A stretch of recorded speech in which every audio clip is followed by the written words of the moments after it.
Welcome everyone. We're so happy to see you here today, and we're really excited about this program we have for you.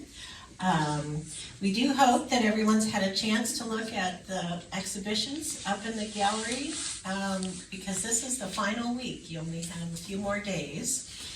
And today is our pleasure to welcome Charla Sanderson and Joel Sanderson, who were the actual curators of the Charles H. Sanderson show.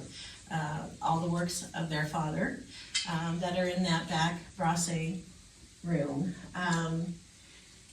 Such a wonderful collection of artworks, but also family heirlooms and keepsakes that Joel and Charla have shared with us. Things from their father's high school teaching career and other wonderful things that they're going to tell you more about right now. We do hope that you enjoy this really fabulous program today, and welcome, Charla. Great.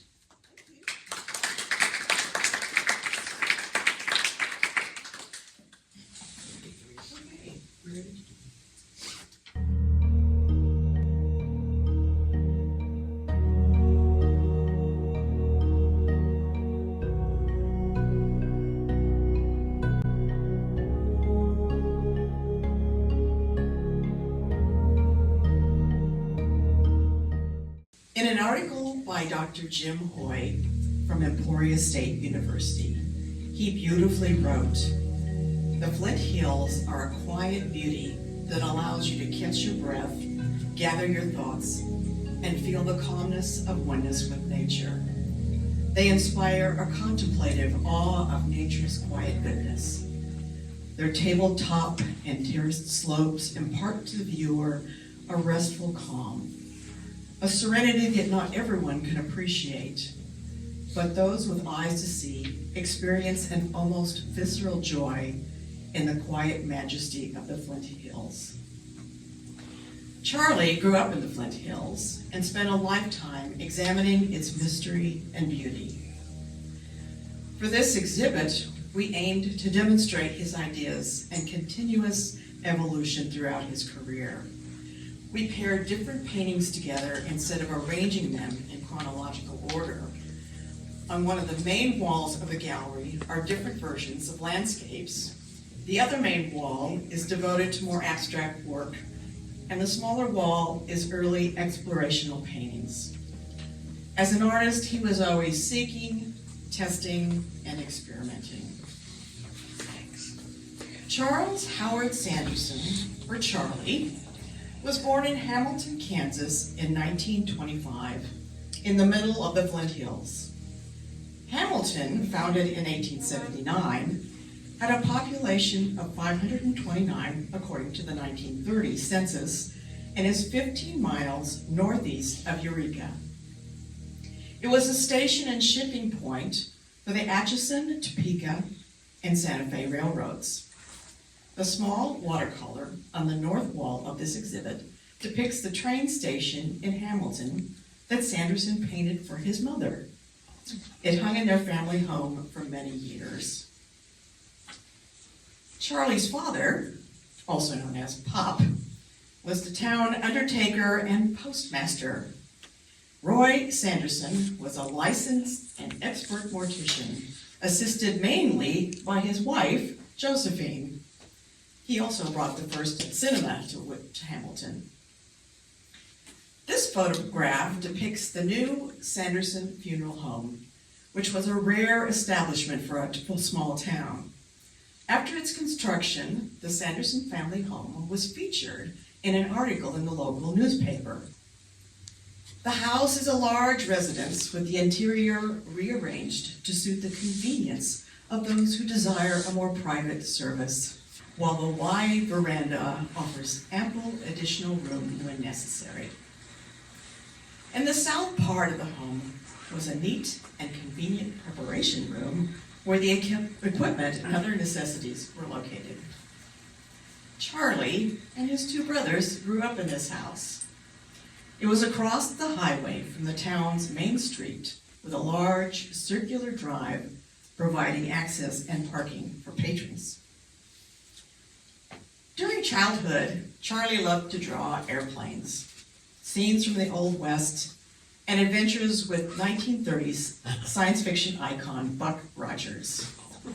We've heard very interesting stories about how he and his brothers used to play in the coffins and were often asked to help outside the funeral home. Some good stories. Another great pastime was taking their bikes to the top of a hill outside of town and riding down as fast as they could to be launched off a ledge and dive bike and all into a farm pond. Oh, shit. Later, they would devise the methods to pull the bikes out of the mud. Life in the Flint Hills was good. Pop passed away in 1955, but he and his wife, Josephine, both supported their artistic son throughout the years. Years later, his mother sent him a note on his 47th birthday, which read, "Congratulations to you, Charles, and wife Ruth. You have spent many late hours with brush and paint. You have reached your beginning of your artwork. So with your talents and the late hours, may the good Lord give you the strength to continue your chosen life work. Love always, Mother Josephine." Charlie and his two older brothers, Dallas and Leroy, enlisted in the military and were stationed in Europe during World War II. The brothers weren't deployed to the same battalion, but went up once for a wild weekend in Paris. Charlie was stationed with Battery B, 258th Field Artillery Observation Battalion. He served as an artillery spotter during the Battle of the Bulge, when German forces tried to break through the American lines to turn the tide of the war. Sanderson's field unit was positioned in the house between the American and German front lines to observe where German artillery cannons were being fired from. After their position was discovered by the Germans, artillery started shelling the house he was in. Sanderson's unit received orders to retreat to safety. Instead, he and his fellow soldiers moved to the back of the house. They held their position despite heavy shelling and losing one of their men. They kept calling in the coordinates of the German artillery positions, and finally, the German artillery was silenced. He was awarded the Bronze Star for heroic and loyal devotion to duty in the face of great personal danger. His Bronze Star is in one of the display cases in the gallery. And amazingly, all three brothers survived the war and returned back to Kansas. That background gives you an idea of what influenced our dad and where he came from, which helped create who he was. He went to Kansas State University to study architecture after returning from the war. He decided he wanted to design cities. It wasn't long before he realized that architects spend as much time bidding for jobs as they did designing buildings. He stated, "After the destruction of war, I just wanted to create things, so I decided to study art." After leaving K-State, he then went on to earn a BA in art education at Emporia State in 1951. After graduation, he taught in Altoona, Kansas, and became an art instructor and freshman basketball coach in Lyons. That is where he met our mother, Ruth Wackles. She was teaching a grade school at the time, and she turned down 2 marriage proposals before she finally said yes, and they married in 1952. He sold his first painting for $1 while living in Lyons, Charlie said. The woman who bought it didn't want it because she liked it. She wanted it because it was the right size to cover up a hole in her wall. In 1954, he accepted a position in El Dorado, Kansas, as an art instructor that taught at the high school, junior high, and junior college. During the 5 years in El Dorado, he worked toward and received his master's degree in art education from Fort Hays State College. With the opening of South High School in 1959, they moved to Wichita, where Charlie started as the first art instructor for the new school.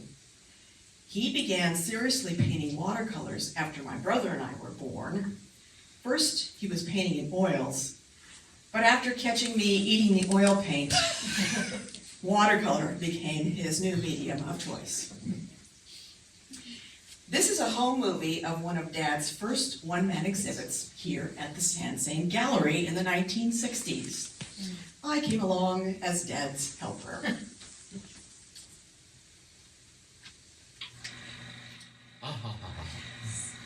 That's me. And these were the paintings that were in the show. We just put them into the gallery and they hadn't been hung yet. And there I am, working away. I don't know how much you can help when you're 8, but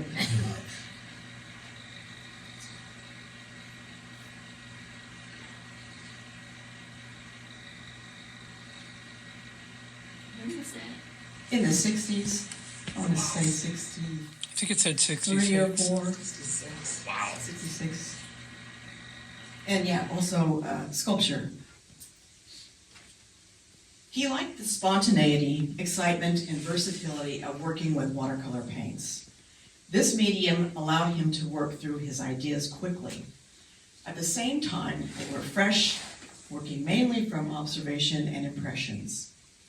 Early in his work, you can see the influence of artists such as John Marin, Jackson Pollock, and Don Kingman. In an early artist statement from 1960, he stated, "I want my paintings to be an honest statement of my feelings for a subject while I paint it. My subject matter is usually landscape or cityscape. These two interests give me so many ideas to explore that it sometimes frustrates me. Design, color, and techniques are the tools I use most to interpret my subject. Often people ask me to paint something like my previous work. I couldn't if I tried. I just don't have the same feeling for it. When I'm finished with a painting, I'm done with it, and I'm ready to move on to something new." As a teacher, he became known for his skill at encouraging the promising student and the unpromising student alike to explore art. Charlie said, "My goal was just to get them to try it, even the kids who took art only because they had to. He was always willing to work with anyone interested in art." And here's a short little clip about him talking about teaching at South High.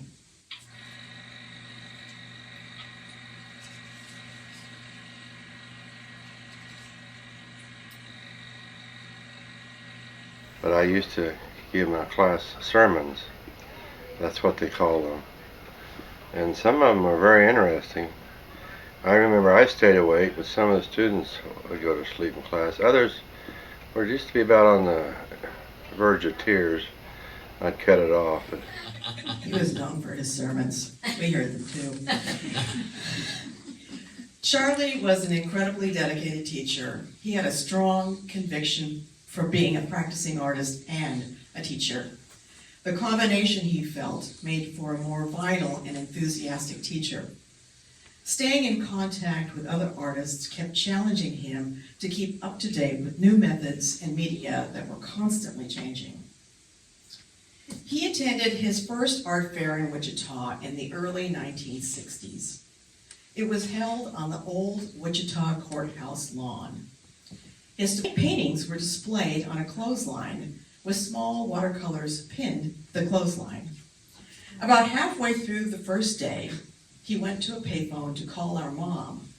"Ruthie," he said, "bring more paintings. We've almost sold out."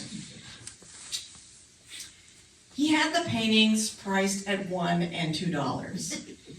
And by the end of the day, he had made $200. They were rich, he thought. We all went out to Dairy Queen for ice cream bars. We thought, this is the life. Around 1966, the students in his South High art class borrowed the family 8mm film camera. They began shooting a comedy movie titled Smelly Tennis Shoes and Road Graders. At this time, the actor Don Johnson of Miami Vice fame was then a teenager in Wichita, and he was a student of Charlie's art class. Oh my God. And appeared in some of the skits in the film.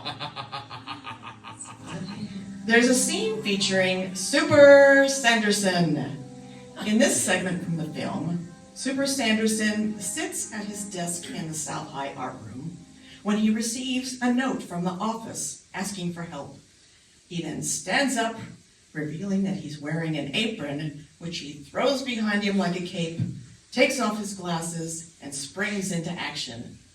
However, instead of leaving the room, he runs right into a wall because he can't see without his glasses. That cape, resembling an apron, was crafted by my mom and is showcased in the glass case in the next room. The art rooms at South High in Wichita were located in the fine arts wing of the school. There were 3 large art rooms and spacious rooms for music and drama classes down the hallway. Sanderson's art room was well equipped to offer the students many opportunities to experiment with as many mediums and processes as possible. An introductory program was very flexible to accommodate different students' needs. He encouraged students to work with abstract, realistic, and non-objective work, stressing simplifying ideas and forms. The many classes offered included drawing and painting, ceramics, sculpture, silversmithing, enameling, and printmaking. South High also offered a stagecraft class in conjunction with the drama department. Students learned to design, construct, and paint stage sets for the school's productions. One of the most memorable productions was West Side Story. Charlie created an 18 by 40-foot cityscape backdrop painted with the students' assistance. He worked on many productions with the students, using what was handy to paint on a larger scale, from mops to incorporating local city billboards. He did it all. His previous theater experience prior to this had only been at Emporia State at the frat house. For several years, I was working as the theater director for the Wichita Center for the Arts. I designed sets and costumes for many of the productions, and I also enlisted my dad's help on a few of the backdrops. And collaborating was truly a very fun experience. To keep his painting work fresh, Charlie experimented with new mediums, using different techniques to reinvent his work. Beginning early in his career as a painter, he used known methods such as salt and Windex to achieve unusual textures. In this film clip, you'll see Charlie doing a demonstration from the community access television in Wichita. You watch an artist paint and say, well, it looks easy. And again, many times we stop too soon. We quit. And the day I was doing a painting, and somehow I damaged the surface of the paper. When I applied the paint, well, I left a dark mark. And the mark was in the sky area, so what I did was turn it upside down and worked with in that direction and came up with a completely different type of painting. He nearly always traveled with a sketchbook, jotting down thumbnail sketches of structures or landscapes. Wandering through art stores around the country, he also loved to test out all the new paints, papers, and mediums that were being invented. Photography also became a reference for paintings. He took countless photos of cities, the Kansas plains, and buildings. This included pueblos and Taos and Santa Fe, mountains in Colorado, and any city or place they visited. These photos were used directly, partially, or sometimes distorted for an interesting look. In the late 1980s, images from his dreams began to be incorporated, with the point of view displaying flight or elements of his daily life seen in fragments incorporated into the works. He frequently used a painting scheme using circles. He said, "I've always been interested in design, and I began looking for a way to apply it to my landscapes. And then, one night I came up with it, the circle. The moon, the sun, the earth, the wheel, movement, the circle. I began using this design in my landscapes, entered one into a national watercolor show, and won a prize. I just want people to use their imaginations to study my paintings instead of just looking at them." In the 1980s, he switched to mainly using acrylic paints. He used modeling compounds to build reliefs and various masking systems to create content separation. And we've got another demo clip for you. Now you can't tell too much what's going to happen in this painting. I can even pick up right now with a paper towel and go back to the white paper while it's still wet. Once that's dry, you can't very well do that unless you use Windex and spray it, and Windex will soften the paint and you can remove it. I think I'll get a little bit more color at the top, and then I'll apply the acetate.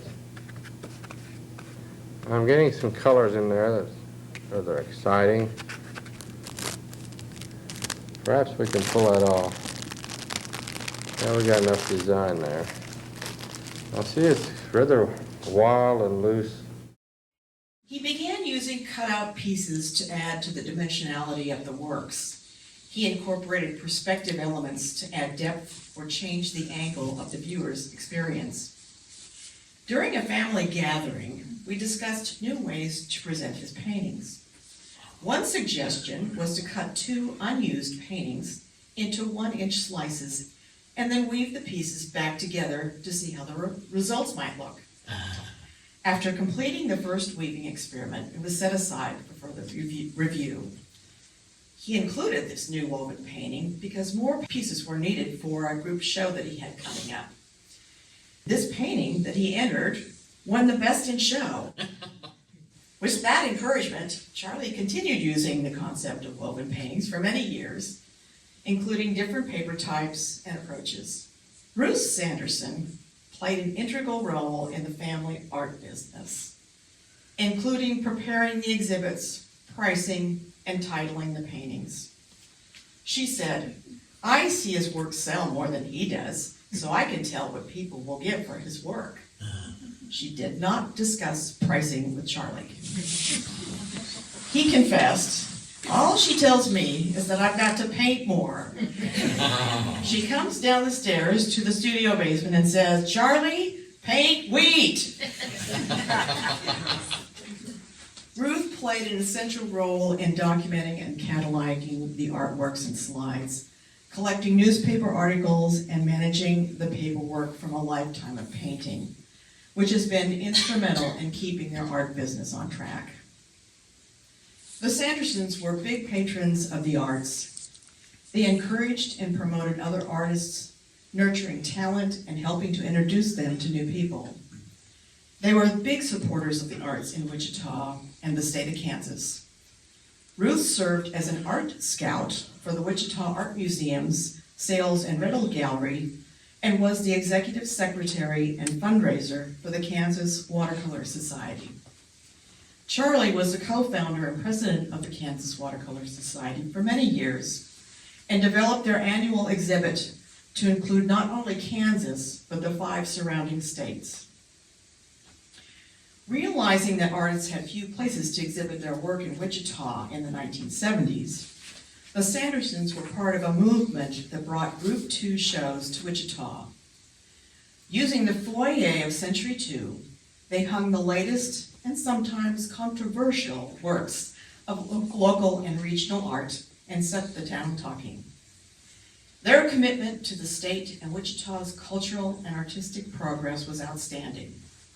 And in 1987, they received the Wichita Arts Council's Distinguished recognition in the Arts Award. Art fair sales supplemented the family's income. It allowed us to travel the country, which would either turn a profit or hopefully break even. Charlie had artworks in quite a few galleries, but art fairs proved a way to meet people. He loved talking to people who were interested in his work. As younger kids, most of the art fair schedule was done during the summer months, since teachers have 3 months off during the summer. Our summer vacation destinations were scheduled around the available art fairs.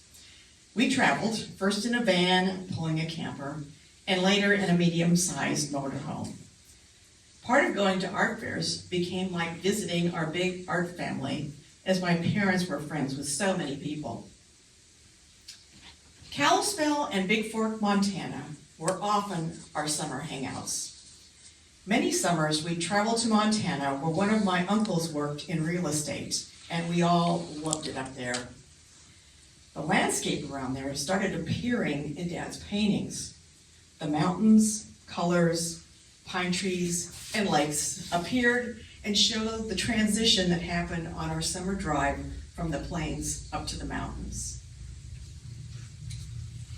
He loved to barter and trade paintings with other artists, and anyone he had an interesting conversation with. One of these trades was for a ride in a small prop plane, which flew over the farmlands around Wichita. This plane ride changed his perspective on painting landscapes. His point of view changed from the horizon to the graphic quality of looking down at the landscape from above. This experience was the beginning of creating more and more landscape paintings, abstract ones. Another trade was for a hot air balloon ride. The ride was pretty spectacular. I got to go along as I happened to be in town at the time. My dad did a series of hot air balloon paintings after this exciting ride, and one of the paintings was chosen as part of the trade for the ride. But other aeronauts were very quick to pick up the other paintings in that series. My brother and I and Dad were invited to do a group show in the Sales and Rental Gallery in the Wichita Art Museum in the early 1990s. Here is how our dad described it. We had an exhibit at the art museum, Joel and his sister Charla and myself, and Joel had his metal work, and Charla had her evening coats that she sewed, and then I had my paintings, and we were trying to think of a title of it, and we titled it Metal, Fiber, and Paper. But it was real interesting, the reaction of the people that came in there.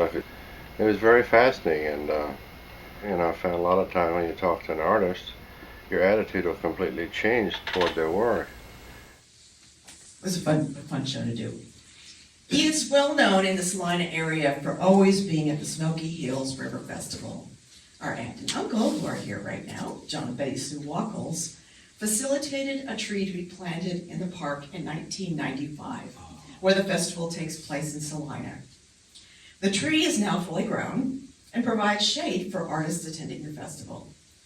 Charlie and Ruth did that art fair for many years, and Charlie had a favorite spot that he always got right underneath the tree, so no matter how hot it got, he had some shade. In 1988, Charlie received one of the Governor's Arts Awards from the Kansas Arts Commission. Mike Hayden was governor then, and the awards ceremony occurred at the state capitol. Sanderson was also asked to create a display of his work and provide a painting that would be reproduced for the award catalog. That painting is in this exhibit and was purchased by the Wichita Art Museum. It is here on loan from their permanent collection. Posters were also created using that painting to announce the recipients to the rest of the state. And actually, the Bethany Oratorio Society was also a winner that year. He was invited to exhibit multiple times in Europe. He was selected by La Gallery Monte Carlo in Belgium as one of 2 artists in 1972. 40 of his paintings were displayed at the gallery and received very nice acclaim from the region's art critics. In 1976, he participated in a juried exhibit titled Americans in Paris. This exhibit was sponsored by the American Painters in Paris organization. A Paris jury selected the artists, and it was held in conjunction with the opening of the International Center of Paris. Princess Grace attended the opening. An interesting commission came from the Ascension Lutheran Church in West Wichita in the late 1970s.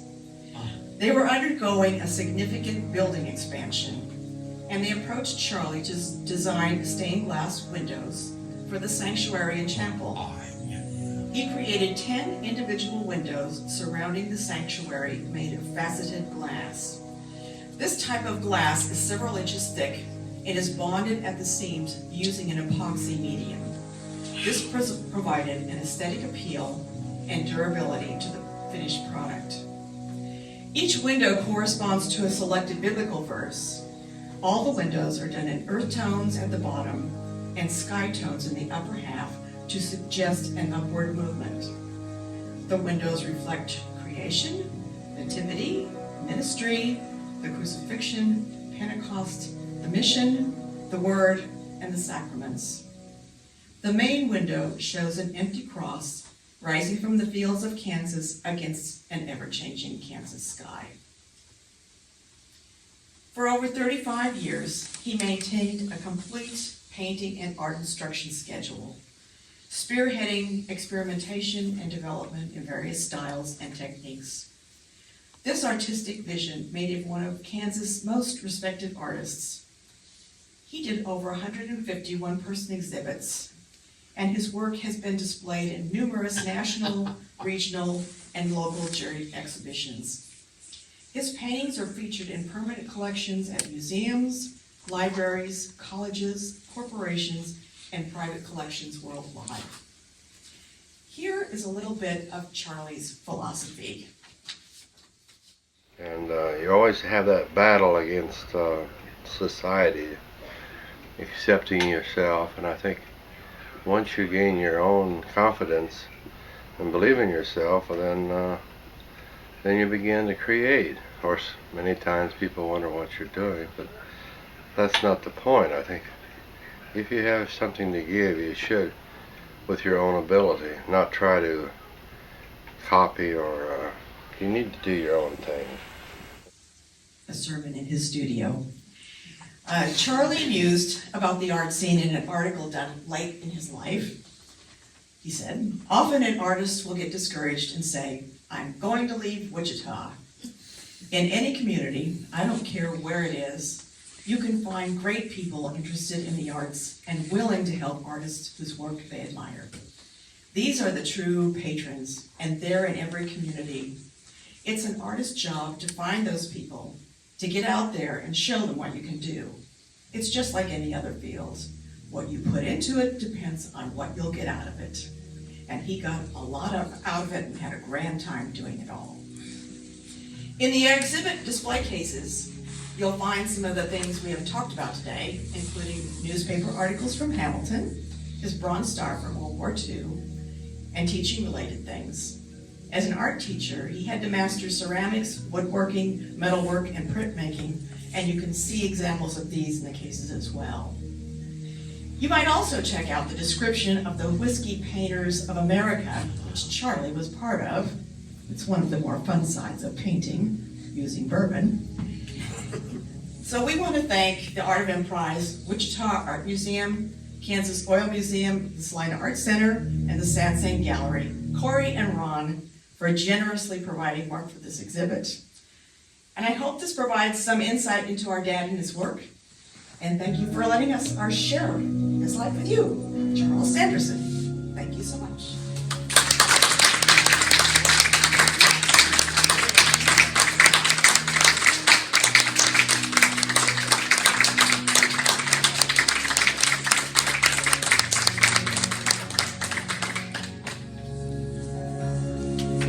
Yes, questions? Oh, does anybody have any questions? I also want to compliment my wonderful brother here who did all of that.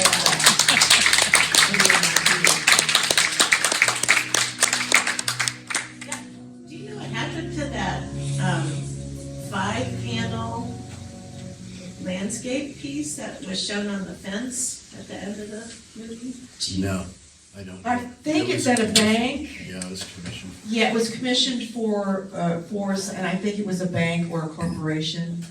He did a lot of pieces, especially when he was doing diptychs and triptychs and more panel pieces. Those brought several commissions, because people were looking for things for their, room and their, all that kind of stuff, so. I think it might have been in is that Texas Corporations? Yeah, I got yeah, to look, I don't Yeah, know. can't remember, yeah. Very impressive. Anything else? Teresa? What do you think art has changed so many decades, we're going into the, in the 21st century, with digital art. What do you think your dad would think about, these non-fungible tokens, these NFTs that artists are doing now and there? He would have probably tried it. Yeah, right before he died, he had bought a whole bunch of new watercolor paints and weird stuff from a great art store up in Seattle. And he was all set to start out in a whole new different way of painting and doing even more abstract stuff. So I know he would have enlisted Joel's help with that, but yeah, you've been into it, yeah. Anything else? Well, hey, thank you all for coming out. We appreciate you being here. And be sure, if you haven't seen the exhibit, go check it out. Thank you.